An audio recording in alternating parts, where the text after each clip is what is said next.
Imagine waking up tomorrow morning and for exactly 4 seconds, you have no name, no past, and absolutely no anxiety about your 9 a.m. meeting. Right, just a total blank slate. Exactly.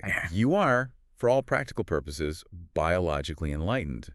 But then, and this is the worst part, your brain just ruins it. It really does. It's the ultimate tragedy of the morning routine. Yeah, your entire identity just comes crashing back down. Yeah. And suddenly, you're stressed about an email you haven't even read yet. We always think spiritual awakening requires, 20 years of sitting completely still on a remote mountaintop, waiting for the skies to part. Yeah, waiting for the fireworks. Exactly. We expect flashing lights.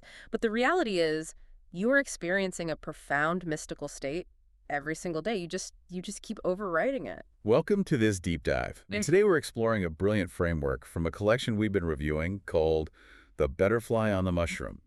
It is honestly packed with some of the most mind-bending insights you will ever encounter. Our mission today is to take these massive, universe-altering philosophies from the ancient Chinese thinker Zhuangzi, the 20th century Zen popularizer Alan Watts, and the psychedelic explorer Terence McKenna. Some heavy hitters, for sure. Oh, absolutely. And we're going to figure out how they actually apply to your daily life. And to keep these massive ideas grounded, we aren't going to leave them floating in the academic clouds. Right. We are going to anchor them to a fictional, entirely relatable, modern guy named Z. GZ is you. He's me. Yeah, he's anyone who has to balance the crushing existential weight of being alive with, the reality of an annoying scheduling notification buzzing on their phone. Oh, man, I feel that. So we're going to use these Tuesday to explore how these three distinct minds approach the exact same problem, which is the illusion of the self. Okay, let's unpack this, because I want to give you a shortcut to understanding this whole illusion of the self concept without you actually needing to abandon your life and move to a monastery. Which is good news for our listeners, I think. Yeah, definitely. Yeah. To do that, we have to start exactly where the source material starts Z's day, the exact moment he opens his eyes. Right. There's this brief window, maybe just 4 seconds or so, that Z experiences between the deep sleep state and full wakefulness. Those precious 4 seconds. And during this window, neuroscience tells us that a specific web of brain regions called the default mode network hasn't fully booted up yet. Let's pause there, actually, because I want to make sure we really understand the mechanics of this. Yeah. What exactly is the default mode network doing? So think of the default mode network, or the DMN, as your brain's relentless autobiographer. Okay. It's an interconnected set of structures in the brain that activates when you aren't focused on the outside world. So like when you're daydreaming. Exactly. Its entire job is to stitch your memories of the past and your projections of the future together into this cohesive, ongoing story starring you. Wow. It generates the feeling of being a continuous person with a specific name and a very, very specific set of anxieties. So in that 4-second gap, before the DMN gets fully online, it's just raw experience without an experiencer. Precisely. Like there is perception light hitting the eyes, the feeling of the sheets, but there's no interpreter. It's like, oh, think of waking up like a smartphone restarting. Oh, that's a great way to put it. Right. For a few glorious seconds, it's just pure, unburdened hardware. Just the glowing screen. Yeah, the screen is glowing, the battery's fine, everything is peaceful. Mm-hmm. But then, bam, the heavy operating system loads, the Wi-Fi connects, and all those stressful apps and unread messages just slam into the processor. The calendar alerts. Oh, the calendar alerts are the worst.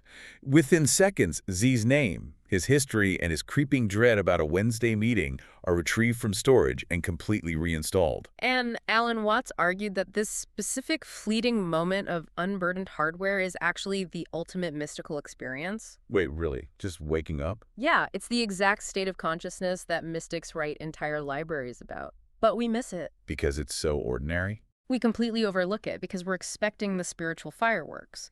We don't realize that the ultimate enlightened state is just waking up on a Tuesday, briefly forgetting your name, and then remembering it again. But wait, I'm losing you here. If that 4-second gap feels so good, so naturally peaceful, why is it so hard to just intentionally stay in it? Well, that's the catch. Like if I wake up and I feel that peace, why can't I just hold on to it? Because of the fundamental trap of human consciousness. The source text is very clear on this rule. The moment you notice the gap, you instantly close it. How does simply thinking, like, wow, I feel really relaxed, ruin the whole thing? Because you have to ask yourself, who is doing the noticing? Who is the one saying, wow, I feel relaxed? Well, It's the ego. It's the default mode network. The self sneaks back in through the back door, completely disguised as the observer. that is so sneaky. It is. You cannot observe your own absence. The moment you try to capture the peaceful emptiness, you've filled it with the person trying to capture it. It's the oldest cognitive trick in the book. Wow. Okay, so the operating system inevitably loads. The trap snaps shut. Z becomes Z again. He puts his feet on the floor, and he starts his day. Yeah. And since we can't intentionally hold on to that peaceful morning gap, our operating system naturally starts seeking out ways to fix or improve itself, to get back to that peace. Which brings us to Z standing in his kitchen, drinking his coffee, and looking out the window at his garden. Where he sees a butterfly. Specifically, a small white species, Chirus rape. Z just stands there and watches it for 4 full minutes. Which, honestly, if you think about it, is an absolute eternity for modern human to watch an insect. It really is. And there is a very specific reason he's captivated by it.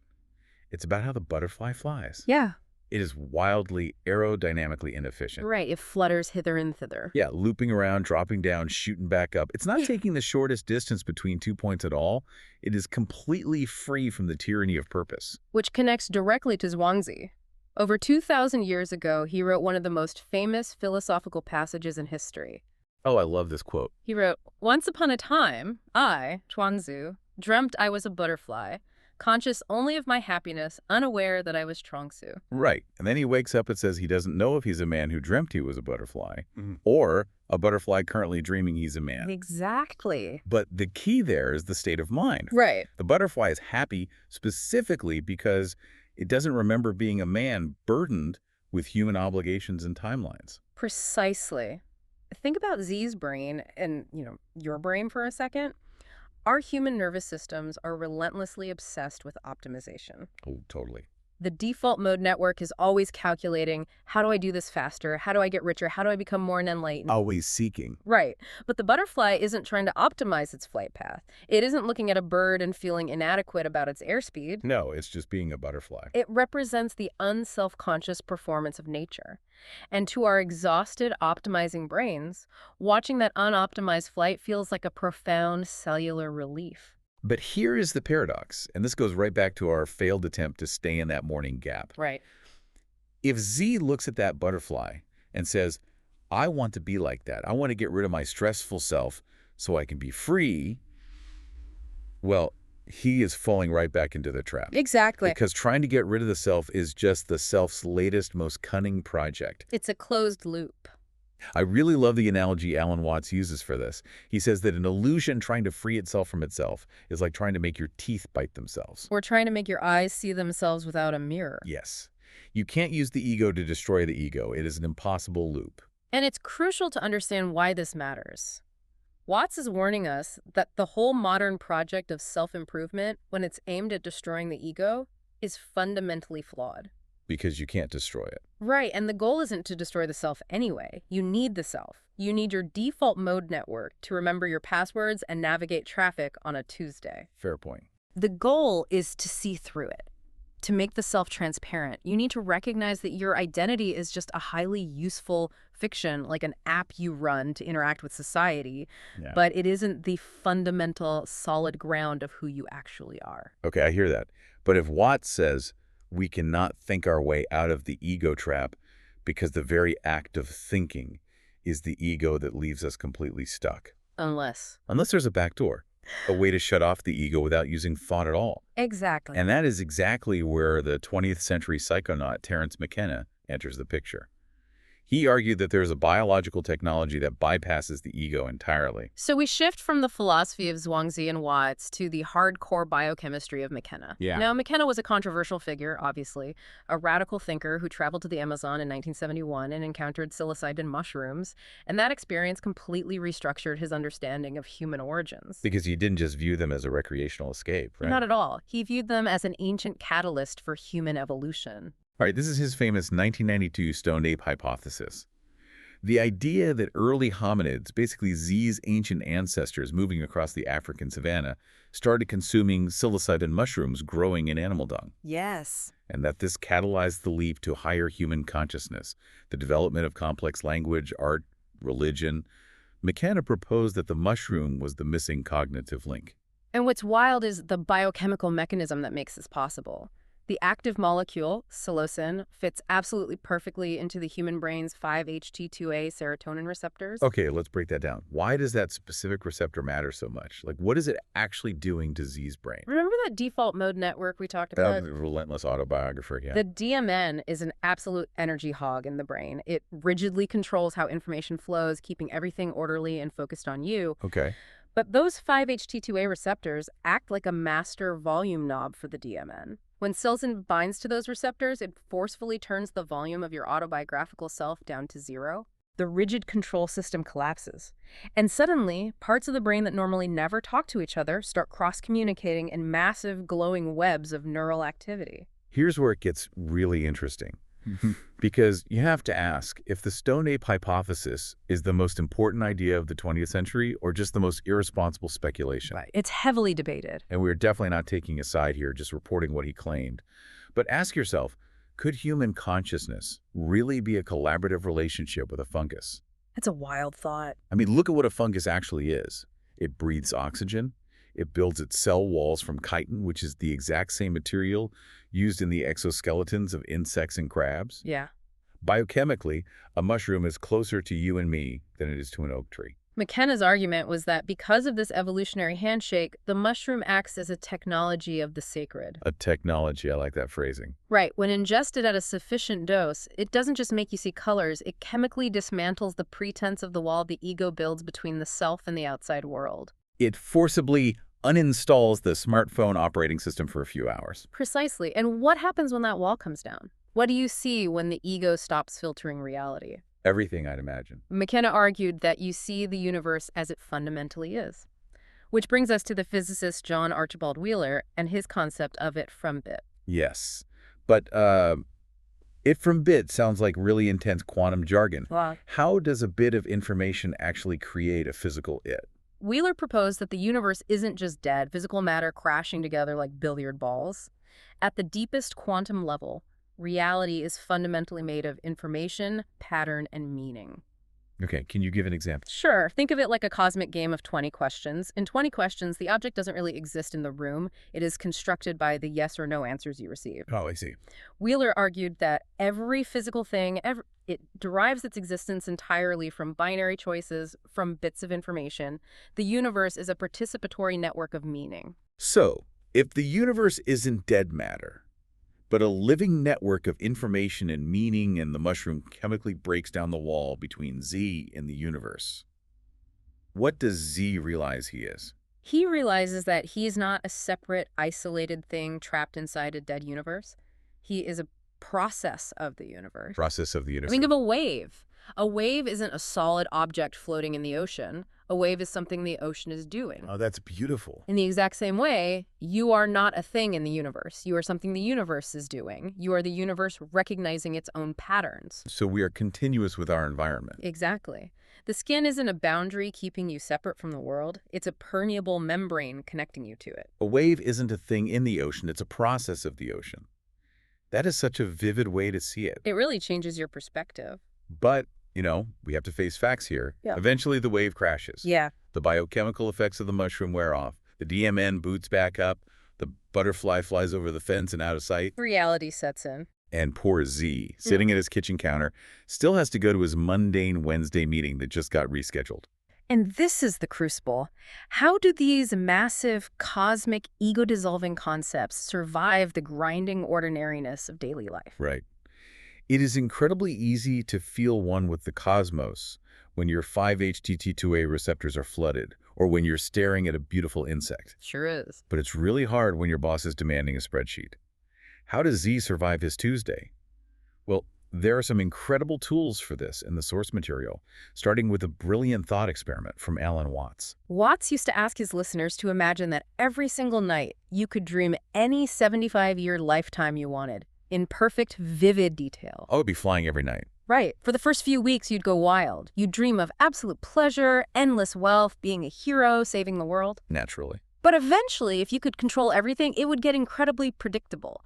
The joy would be completely drained out of it because there would be no surprise. So, to make the dream interesting again, you'd start introducing challenges. You'd add flaws. Exactly. You'd add plot twists. You'd choose to forget that you were dreaming so the stakes would feel intensely real. And Watts argued that eventually, if you played this cosmic game long enough, you would choose to dream the exact life you are living right now. This exact Tuesday. This exact Tuesday, with the rescheduled meeting, the annoying notifications, and the cold pour-over coffee, because it has the exact perfect ratio of comfort to challenge to keep the illusion convincing.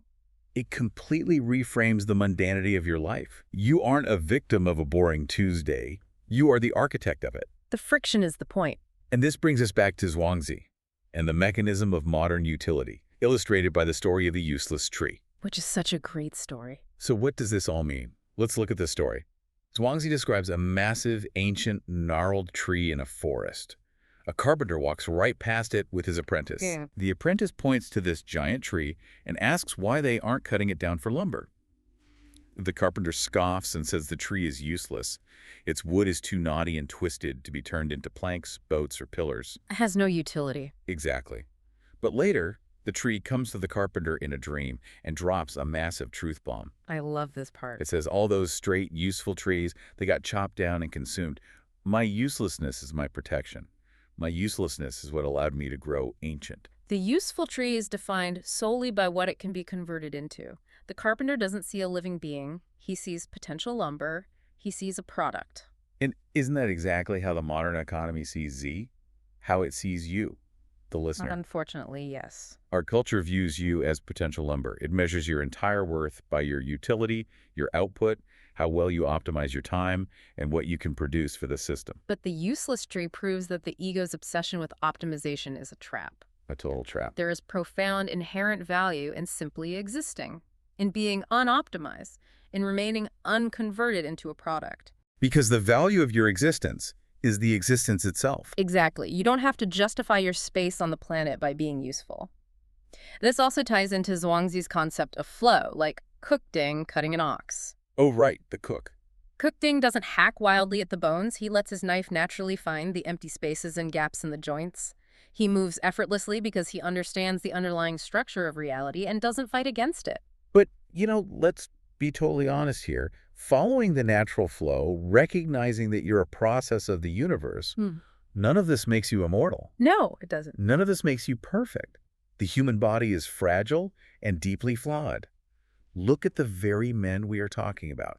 Alan Watts died of heart failure linked to heavy alcoholism at just 58 years old. Yeah. And Terence McKenna died of an aggressive brain tumor at 53. Tragic. It makes you wonder, did they actually believe their own philosophies, or were they just as trapped as the rest of us? It is a stark reminder that the body always has the last word, that those human flaws don't invalidate their teachings at all. Really? How so? If anything, they prove the central point.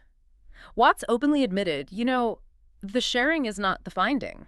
Understanding the mechanics of the ego trap doesn't automatically spring the trap. You don't just become a glowing orb of pure energy. Right. You are still a biological human being with a failing body, chemical cravings, and a DMN that keeps trying to run the show. Which brings us to what Watts called the cosmic joke. Yes, the cosmic joke. It is the ultimate realization that you have been frantically, desperately trying to get somewhere you already are. Like looking everywhere for your glasses, totally unaware that you're looking through them. Exactly. The spiritual seeker trying to destroy their ego to become one with the universe is already one with the universe. The punchline of the joke is that there is absolutely no destination to arrive at. You don't chop wood and carry water in order to achieve enlightenment someday in the future. Nope. You realize you are already enlightened, and then you just, chop wood and carry water. But you do it with a completely different quality of attention. Exactly. You let the app of your ego run without letting it delete the useless tree. You fully taste the bitterness of your morning coffee. You feel the cool air on your skin. You accept the beautiful, bittersweet transience of your own life. In Japanese aesthetics, there is a term for this mono no aware. It translates roughly to the pathos of things. The pathos of things. It is the beautiful, heartbreaking awareness that everything is passing away, and that very temporariness is exactly what makes it precious. It's the ultimate comfort, really. It is. Well, we've covered a massive amount of ground today in this deep dive. We started with the neuroscience of that raw, 4-second gap of unburdened consciousness before the ego boots up. Mhm. We looked at the completely unoptimized, purposeless flight of the butterfly. We explored the 5-HT2A biochemistry of the mushroom and the physics of the universe existing as a participatory network of information. A lot to process. And finally, we arrived at the cosmic joke, the realization that you are simply the universe experiencing itself in the very specific, perfectly flawed key of you. And the practical application of all this is immediate. Right. Tomorrow, or even later today, when you are sitting at your desk and your phone buzzes with a highly annoying scheduling notification, try a different approach. Don't view it as an interruption. Exactly. Don't view it as an interruption to your peace or an obstacle to your spiritual life. That notification, that spike of frustration, that utterly mundane Tuesday afternoon, that is simply the universe expressing itself in that exact moment. It is the wave doing what the wave does. It is all part of the pattern. It's all part of the dream you chose to have. Mm. So we want to leave you with one final thought to mull over.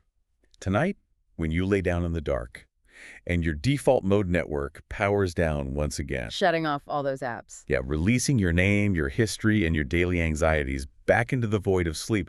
Who exactly is the one having the dream?